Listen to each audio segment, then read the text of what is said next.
जर मी तुम्हाला सांगितलं आपल्या नगरमध्ये स्वयंभू शिवलिंग आहे, ज्या शिवलिंगातनं अखंड गंगा वाहते आणि जिथल्या नंदीच्या मूर्तीखाली नारद मुनीची मूर्ती आहे, तर कदाचित तुम्ही विश्वास ठेवणार नाही. मंडळी, नगर पासून सुमारे 3-4 किलोमीटर अंतरावर भिंगार जवळ नागरदेवळे येथे आहे ऐतिहासिक पौराणिक आध्यात्मिक ठिकाण, एक अत्यंत प्राचीन आणि अद्भुत शिवतीर्थ श्री शुक्लेश्वर महादेव मंदिर. भृगुपुत्र शुक्राचार्यांनी या मंदिराच्या परिसरात समंगा नदीच्या काठावर कठोर तपश्चर्या केली.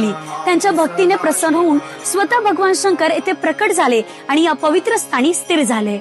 चक्रधर स्वामी भृंग ऋषी यांनी देखील येथे तपश्चर्या केली असून या मंदिर परिसरात काही काळ नाथांचे वास्तव्य देखील होते. पानिपतच्या स्वारीवर जाताना पेशव्यांनी येथील शिवलिंग पिंडीला प्रथम अभिषेक केल्याचा उल्लेख पानिपत कादंबरीमध्ये देखील मिळतो. सूर्यपुराण, सूर्यखंड यांसारख्या कादंबरीमध्ये देखील या मंदिराचा उल्लेख सापडतो.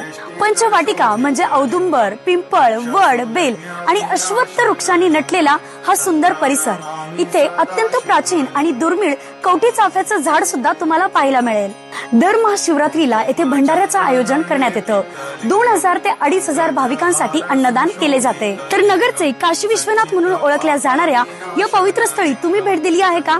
आणि शुक्लेश्वर महादेवाचं दर्शन तुम्ही घेतलं आहे का? कमेंट करून नक्की कळवा.